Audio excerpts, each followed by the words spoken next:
Good evening, my dear listeners. As the night settles in, allow me to take you on a historical journey through the fascinating world of American tariff policies. The story of tariffs in the United States is one filled with economic debates, political struggles, and nation-building decisions that have shaped the country we know today. Throughout history, few economic policies have generated as much controversy or had such profound effects on American development as tariffs. These taxes on imported goods have been at the center of political debates since the founding of our nation, creating divisions between regions, political parties, and economic philosophies that continue to resonate in modern times. The history of American tariffs begins with the birth of the nation itself. After winning independence from Great Britain, the newly formed United States faced significant economic challenges and mounting debts from the Revolutionary War. The first Congress under the Constitution needed to find ways to generate revenue, and tariffs presented a practical solution. On July 4, 1789, just weeks after George Washington's inauguration, Congress passed the Tariff Act of 1789, sometimes called the Hamilton Tariff after Treasury Secretary Alexander Hamilton, who advocated for it. This first tariff was primarily designed to raise revenue rather than protect domestic industries, with rates averaging about 8.5% on imported goods. As the young nation developed its economic identity, tariffs quickly became more than just a source of government funding. They evolved into a tool for protecting America's infant industries from foreign competition, particularly British manufacturing, which dominated global markets after the Industrial Revolution. This protective function gained importance as American industrialists and workers sought shelter from cheaper foreign goods. The economic philosophy known as protectionism began to take hold, especially in the northern states where manufacturing was becoming increasingly important to the local economy. Meanwhile, southern states, which relied heavily on agricultural exports, opposed high tariffs as they raised the prices of goods they needed to import and risked provoking retaliatory tariffs from trading partners. The early 19th century witnessed significant fluctuations in tariff policies as different political factions gained power. The War of 1812 interrupted trade with Britain and stimulated domestic manufacturing, creating stronger demand for protective tariffs once peace was restored. In 1816, Congress passed a new tariff explicitly designed to protect certain American industries, particularly textiles and iron. This shift from revenue-generating to protective tariffs marked an important evolution in American economic policy and set the stage for what would become known as the Tariff of Abominations in 1828. This highly controversial law raised import duties to nearly 50% on many goods, delighting northern manufacturers but infuriating southern agricultural interests who saw their costs rising dramatically. The tension over tariff policy continued to build throughout the antebellum period, contributing significantly to the sectional divide that would eventually lead to the Civil War. The nullification crisis of 1832-33 represented, perhaps the most dangerous moment in this conflict, when South Carolina declared federal tariff laws null and void within its borders, threatening secession if the federal government attempted enforcement. President Andrew Jackson responded with the Force Bill, authorizing military action if necessary, while simultaneously supporting a compromise tariff that gradually reduced rates. This episode highlighted how deeply tariffs were intertwined with questions of federal power, states' rights, and the economic differences between an industrializing North and an agricultural South. These regional tensions would continue to shape tariff debates throughout American history, creating patterns of political alignment that would persist well into the future. The period following the Civil War marked a significant shift in American tariff policy, as Republican dominance in national politics ushered in an era of high protective tariffs. The enormous costs of the war had necessitated higher tariffs for revenue purposes, but even after those immediate needs subsided, the rates remained elevated. The Republican Party, which had emerged from the conflict as the dominant political force, embraced protectionism as a core economic principle. Politicians like William McKinley of Ohio, who would later become president, argued passionately that high tariffs protected American workers from low-wage foreign competition and fostered industrial growth. This philosophy culminated in the McKinley Tariff of 1890, which raised average duties to nearly 50% on many imported goods. The late 19th century witnessed intense partisan battles over tariff policy, with Democrats generally favoring lower rates and Republicans championing protection. These debates often centered on the perceived effects of tariffs on ordinary Americans. Republicans claimed that protective tariffs created prosperity for all by ensuring high wages and industrial development, while Democrats argued they functioned as a hidden tax on consumers and primarily benefited wealthy industrialists. The Wilson-Gorman Tariff Act of 1894, passed under Democratic President Grover Cleveland, attempted to lower rates but was so altered by protectionist amendments that Cleveland refused to sign it, allowing it to become law without his signature. This political tug-of-war continued with the highly protectionist Dingley Tariff of 1897, which set rates at their highest historical levels, averaging nearly 52% on dutiable imports. The early 20th century brought renewed debate over tariff policy, particularly during the Progressive Era, when concerns about monopoly power and consumer welfare gained prominence.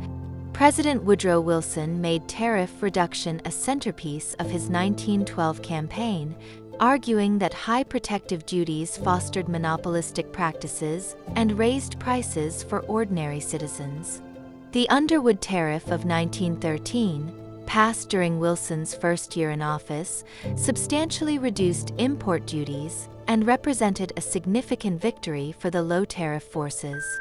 This legislation also introduced the federal income tax as an alternative revenue source, fundamentally changing the fiscal structure of the American government and reducing the revenue importance of tariffs. However, this low-tariff interlude proved relatively brief, as Republican administrations in the 1920s returned to protectionist policies. The most notorious tariff legislation in American history came in 1930 with the passage of the Smoot-Hawley Tariff Act, a law that dramatically increased import duties on over 20,000 goods. This legislation, signed by President Herbert Hoover despite warnings from economists, raised average tariff rates to nearly 60%. The timing could hardly have been worse, as the measure coincided with the onset of the Great Depression. Many trading partners retaliated with their own tariff increases, leading to a collapse in international trade that exacerbated the global economic crisis. Between 1929 and 1933, American exports declined by approximately 60%, while world trade fell by similar proportions. The Smoot-Hawley Tariff became a cautionary tale about the dangers of extreme protectionism and the importance of international economic cooperation. The disastrous effects of Smoot-Hawley contributed to a fundamental reconsideration of American trade policy that began under President Franklin D. Roosevelt's administration. The Reciprocal Trade Agreements Act of 1934 marked a crucial turning point, delegating to the President the authority to negotiate bilateral tariff reductions of up to 50% with other nations.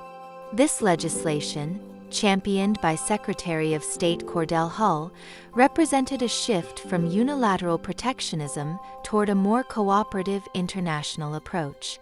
Under this new framework, the United States negotiated agreements with numerous countries, gradually reducing trade barriers. This policy orientation reflected Roosevelt's belief that economic cooperation between nations could promote peace and prosperity, an idea that would gain even greater currency after World War II. The shift toward trade liberalization during this period laid important groundwork for the post-war international economic order that would transform global commerce in the decades to come. As you settle in and prepare for rest, let me continue our soothing exploration of America's tariff history, where the post-World War II era ushered in a dramatic transformation of international trade policies. The United States, emerging from the war as the dominant global economic power, took the lead in creating new multilateral institutions to govern international economic relations.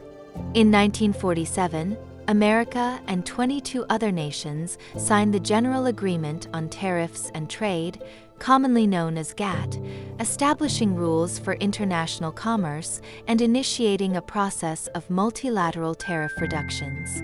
This represented a profound shift from the bilateral approach of the pre-war period and reflected a growing consensus that economic nationalism had contributed to global instability.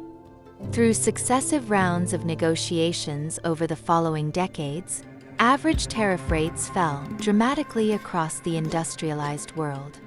The Cold War context significantly influenced American trade policy as economic integration among Western nations became viewed as a strategic imperative. Policymakers increasingly saw free trade not merely as an economic policy, but as a tool of foreign policy and national security. The Trade Expansion Act of 1962, signed by President John F. Kennedy, authorized the most ambitious round of tariff negotiations to date, known as the Kennedy Round.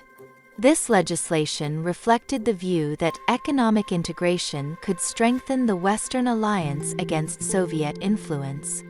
By the early 1970s, average U.S. tariff rates had fallen to approximately 12%, a dramatic reduction from the high protectionist era.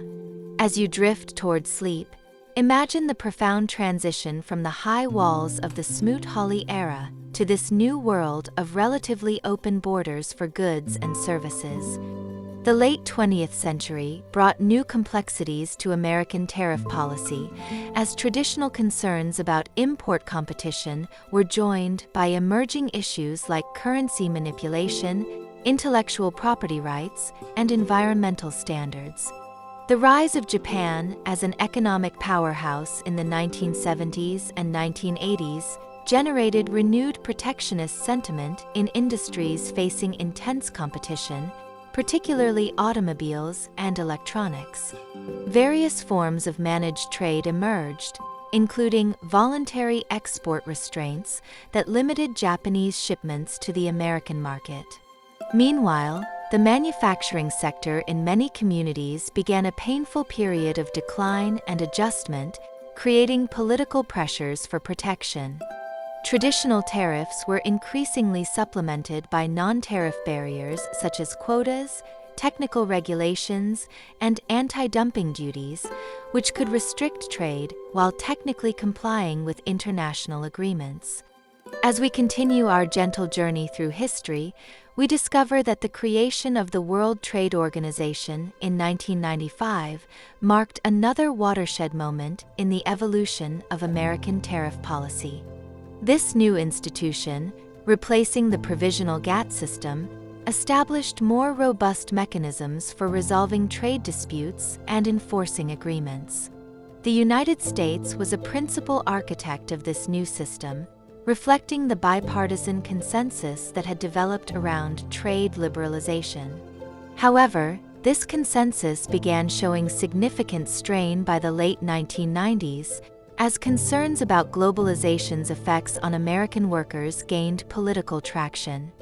Massive protests against the WTO in Seattle in 1999 reflected growing skepticism about whether free trade policies were serving the interests of ordinary Americans or primarily benefiting multinational corporations and financial elites. The early 21st century has witnessed increasing volatility in American trade policy, with traditional partisan alignments sometimes scrambled by new political forces. Regional trade agreements became increasingly prominent, including the North American Free Trade Agreement implemented in 1994 and later updated as the United States-Mexico-Canada Agreement in 2020. These regional arrangements created new patterns of economic integration while generating intense political debates about their effects on American jobs and communities. Meanwhile, the rise of China as a manufacturing superpower created unprecedented challenges for U.S. trade policy, with concerns about currency manipulation, state subsidies, and intellectual property theft generating calls for more confrontational approaches. As your consciousness gently drifts toward dreams, consider how these complex historical patterns continue to shape our present economic landscape, with tariffs remaining a powerful tool of both economic and foreign policy in an increasingly interconnected world. The contemporary era of American tariff policy has been marked by a striking resurgence of protectionist sentiment across the political spectrum. After decades of general movement toward trade liberalization, recent years have seen growing skepticism about the benefits of free trade agreements and increased willingness to deploy tariffs as tools of economic leverage. The administration of President Donald Trump represented a particularly dramatic shift, imposing substantial tariffs on imported steel and aluminum in 2018 under national security provisions, and initiating an escalating series of tariff exchanges with China that some observers characterized as a trade war. These actions reflected deep concerns about manufacturing job losses, persistent trade deficits, and what many perceived as unfair trading practices by key partners. The political dynamics surrounding tariffs became increasingly complex, with traditional business-oriented Republicans sometimes opposing tariff increases while labor-oriented Democrats sometimes supported them. The use of tariffs has evolved significantly from earlier eras, with modern implementations often serving as targeted pressure tactics rather than comprehensive revenue or protection strategies. Modern policymakers frequently employ tariffs as bargaining chips in broader negotiations, threatening their imposition to gain concessions on issues ranging from market access to intellectual property protection. This approach represents a form of economic statecraft that would have been familiar to 19th-century practitioners like Henry Clay, albeit in a radically different global context. The interconnectedness of modern supply chains has also complicated tariff impacts, as goods often cross borders multiple times during production. A tariff on intermediate goods can raise costs for domestic manufacturers who depend on those inputs, creating complex ripple effects throughout the economy and sometimes harming the very industries the measures were intended to protect. Public opinion on tariffs and trade has undergone significant evolution, reflecting changing economic realities and perceptions. For much of the post-World War II era, support for trade liberalization represented a rare area of elite consensus, with economists, business leaders, and policymakers broadly agreeing on the benefits of reducing trade barriers. However, this consensus never fully extended to the general public, particularly in communities dependent on manufacturing industries vulnerable to import competition. Recent decades have seen growing public skepticism about globalization's benefits, with many Americans expressing concern about job losses, wage stagnation, and industrial decline attributed partly to international trade pressures. These sentiments have found political expression across the ideological spectrum, challenging the once dominant free trade orthodoxy and creating space for more protectionist approaches. The historical patterns we've explored reveal that tariff debates have consistently reflected deeper tensions in American economic and political life. From Alexander Hamilton's vision of industrial development to today's debates about globalization, tariffs have served as proxies for fundamental questions about national identity, the proper role of government in the economy, and the balance between consumer welfare and producer interests. Regional divisions have persisted throughout this history, with manufacturing centers generally favoring protection and agricultural or export-oriented regions typically supporting freer trade. These geographic patterns have shifted over time as the American economy has evolved, but the basic tension between competing economic interests remains. Similarly, debates about whether tariffs primarily benefit workers or capital owners have recurred throughout American history, taking different forms in different eras but never fully resolved. As we conclude our journey through the fascinating history of American tariffs, it's worth reflecting on how this seemingly technical economic policy has consistently embodied the nation's most profound struggles over its economic future.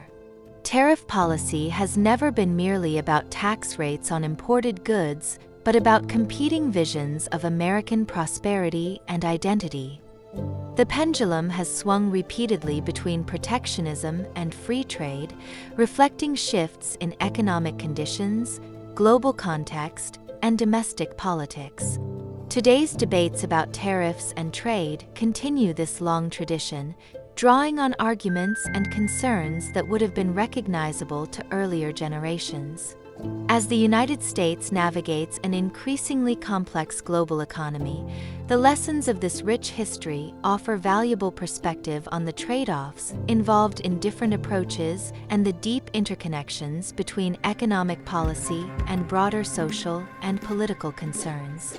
As you drift into peaceful sleep, consider how the story of American tariffs reflects our ongoing national conversation about what kind of economy and society we wish to build, a conversation that has continued from the founding of the Republic to the present day.